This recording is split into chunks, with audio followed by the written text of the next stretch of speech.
Dear student, in the last lecture we have seen uses of convex lenses. विद्यार्थी मित्रांनो, मागच्या तासाला कोणी बहिर्गोल भिंग जे आहे तर त्या बहिर्गोल भिंगाची उपयोग त्याच्यामध्ये पाहिले. पहिला आपण त्याच्यामध्ये पाहिला होता की सिंपल मायक्रोस्कोप, ज्याला आपण त्या ठिकाणी मॅग्निफाईंग ग्लास त्या ठिकाणी म्हणताना असतो, विशाल त्या ठिकाणी म्हणताना असतो. हा जो काही सिंपल मायक्रोस्कोप जो आहे तर त्या सिंपल मायक्रोस्कोपच्या साह्यानं वस्तूची 20 पट मोठी अशा प्रकारची प्रतिमा त्या ठिकाणी मिळत तयार झाली असते. याचा वापर घड्याळ दुरुस्त करण्यासाठी, रत्न जे आहे तर त्या रत्नांची पारख करण्यासाठी आणि त्याच्यामधील दोष जो आहे तर तो दोष शोधण्यासाठी सिंपल मायक्रोस्कोप किंवा त्याला त्या ठिकाणी मॅग्निफाईंग ग्लास त्या ठिकाणी याचा वापर जो आहे तर तो वापर त्या ठिकाणी करतात.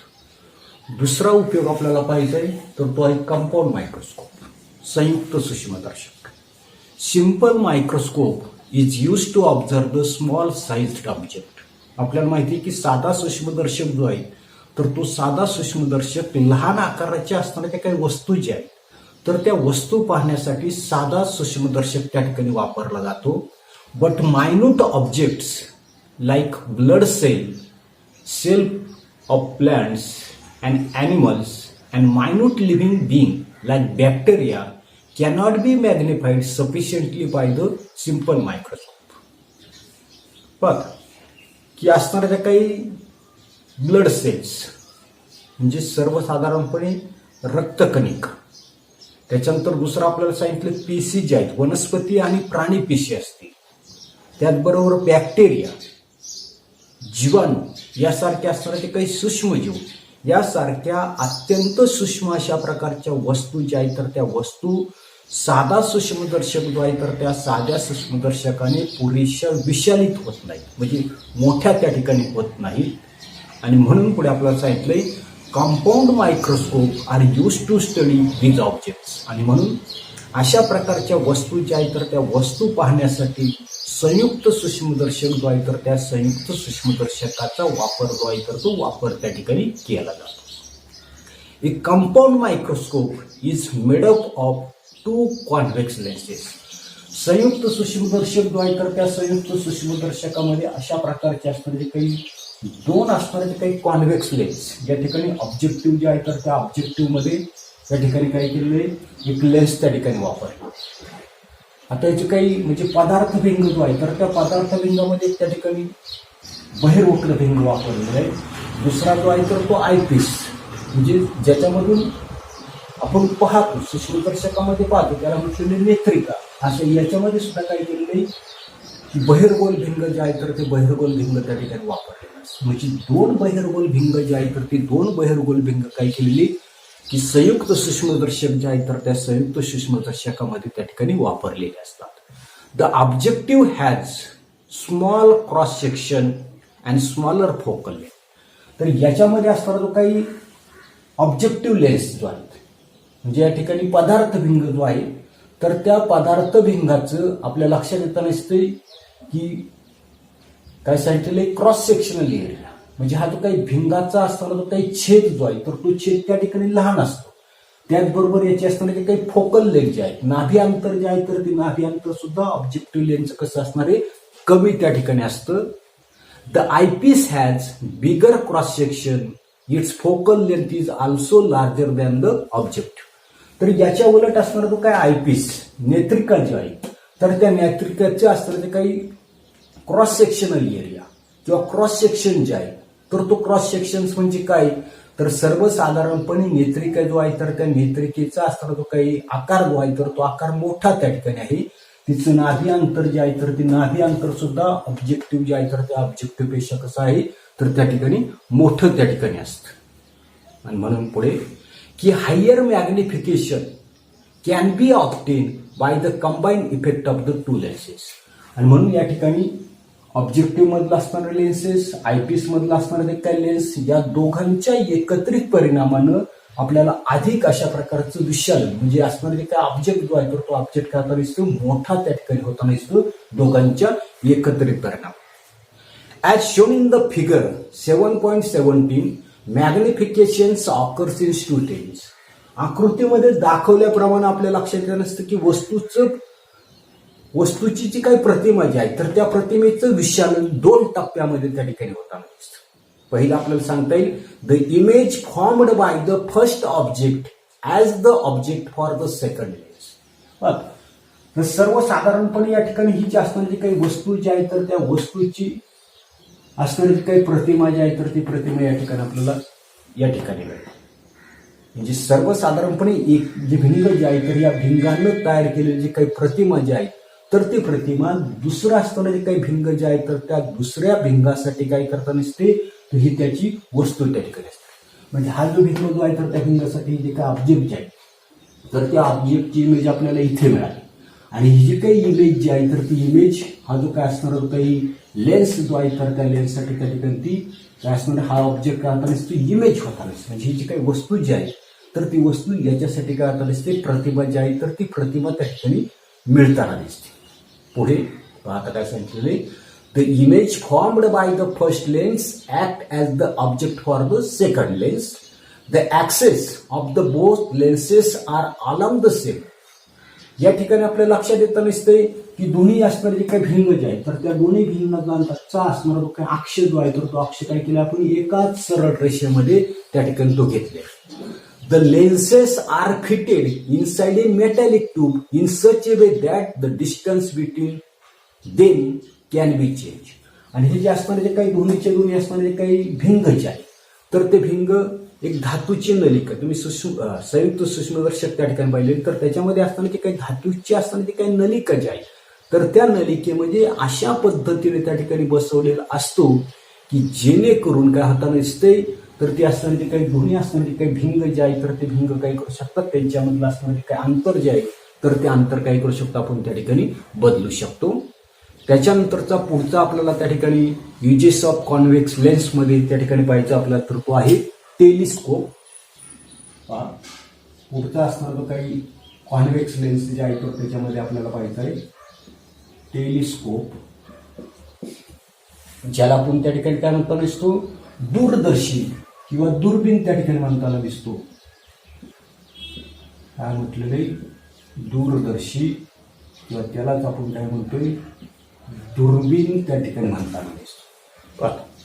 काय सांगितलेले telescope is use to see distance object clearly in their magnified form.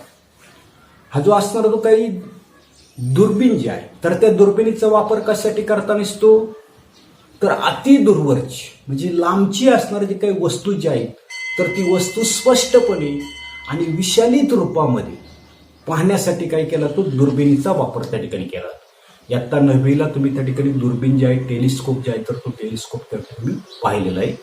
The telescope use to observe astronomical sources like stars and planets are called astronomical telescope.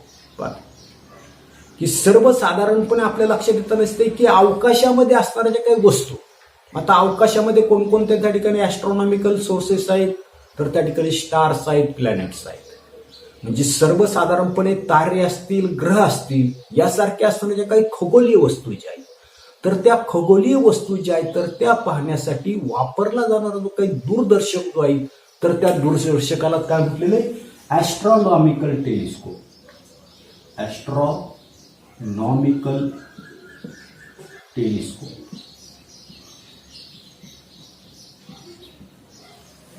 काय म्हटलेले ॲस्ट्रॉनॉमिकल टेलिस्कोप म्हणजे खगोलीय अशा प्रकारचा दूरदर्शक त्या ठिकाणी म्हटलेले. पुढे टेलिस्कोप आर ऑफ 2 टाईप. मग आता हे जे काही टेलिस्कोप जे आहे तर त्या टेलिस्कोपचे 2 प्रकार आपल्याला त्या ठिकाणी. पहिला सांगितलंय तर त्या ठिकाणी रिफ्रॅक्टिंग टेलिस्कोप. पहिला कोणता सांगितलं आपल्याला तर त्या ठिकाणी रिफ्रॅक्टिंग टेलिस्कोप.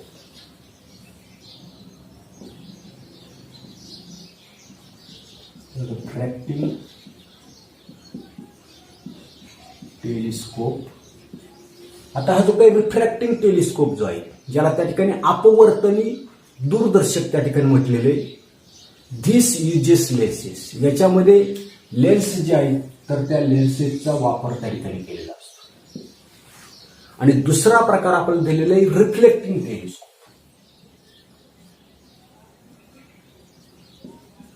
Reflecting telescope. तर रिफ्लेक्टिंग टेलिस्कोप जो आहे तर त्यालाच आपण त्या ठिकाणी परावर्ती अशा प्रकारचं दूरदर्शक त्या ठिकाणी म्हटलं.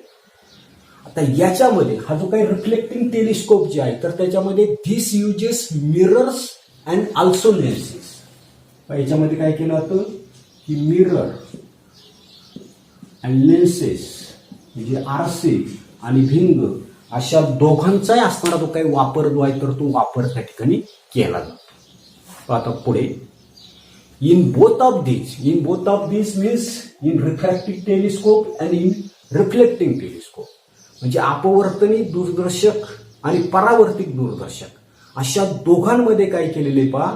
The image formed by the object act as object for the eyepiece which forms the final image. तर ही जी काही दोन्ही उपकरणं जी आहेत तर त्या दोन्ही उपकरणामध्ये पदार्थभिंग जो आहे तर त्या पदार्थभिंगाने तयार केलेली जी काही प्रतिमा जी आहे तर ती प्रतिमा नेत्रिका जी आहे तर त्या नेत्रिकेसाठी वस्तूचं त्या ठिकाणी कार्य जे आहे तर ते कार्य त्या ठिकाणी करताना दिसते.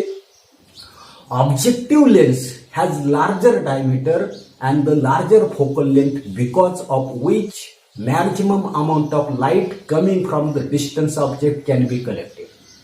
आता याच्यामध्ये आपल्या लक्षात येतं नसते की पदार्थभिंग जे आहेत ऑब्जेक्टिव्ह लेन्स तर ते पदार्थभिंग मोठ्या आकारात आणि जास्ती नाभी अंतर असणारं असतं की जेणेकरून दूरवर असणाऱ्या जे काही वस्तू ज्या आहेत तर त्या दूरवरच्या वस्तूकडून येणारा जास्तीत जास्त असणारा जो काही प्रकाश जो आहे तर तो प्रकाश काय केला जातो तर त्या पदार्थभिंगामध्ये काय केला तो एकवटला त्या ठिकाणी जातो.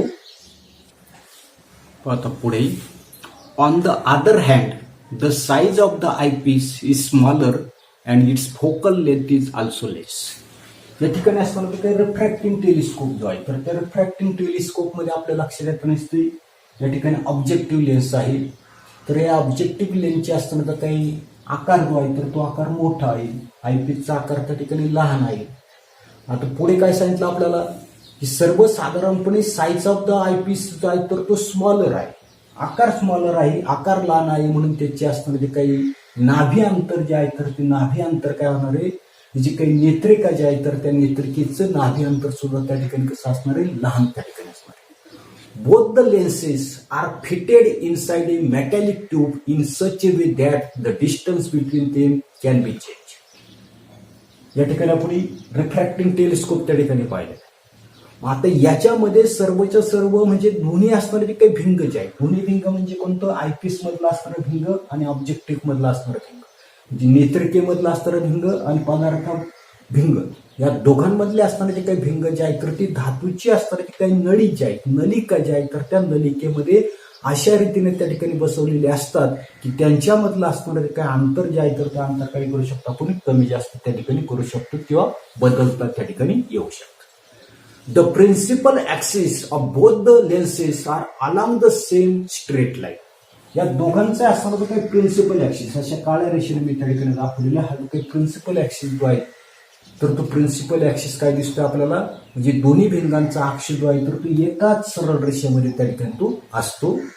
Generally using the same objective but different eyepieces different magnification can be obtain.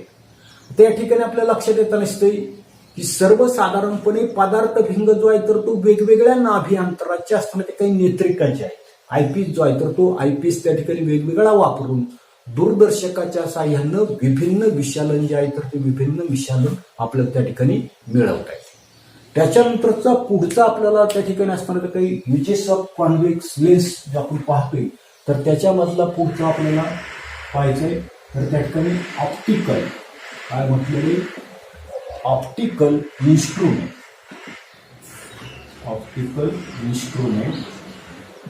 ज्याला त्या ठिकाणी आपण प्रकाशीय उपकरण त्या ठिकाणी म्हणताना दिसतो. प्रकाशीय उपकरण. Convex lens are used in various other optical instrument like camera projector spectrograph etcetera.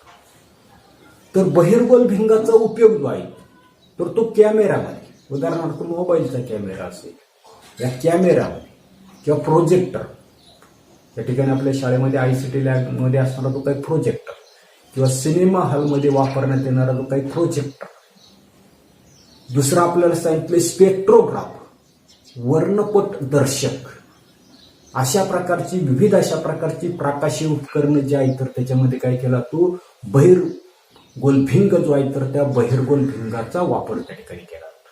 आणि पुढे आपल्याला सांगितलेले पुढचा प्रकार त्या ठिकाणी पाहायचा आहे तर तो आहे स्पेक्टॅकल्स, ज्याला आपण त्या ठिकाणी काय म्हणतो चष्मी म्हणताना दिसतो. Convex lenses are used in spectacle for correcting farsightedness. मागच्या तासाला आपण पाहिजे की सर्वसाधारणपणे दूरदृष्टीता, फार साइडनेस म्हणजे काही दूरदृष्टीचा, हा जो काही दोष जो आहे तर तो दोष दूर करण्यासाठी बहिर्गोलभिंग जो आहे तर त्या बहिर्गोलभिंगाचा काय केला तो वापर जो आहे तर तो वापर त्या ठिकाणी केला जातो. आता एवढाच असणारा जो काही भाग जो आहे तर तो भाग आपण या तासाला पाहणार आहोत. पुढील भाग पुढील तासाला पाहू. धन्यवाद.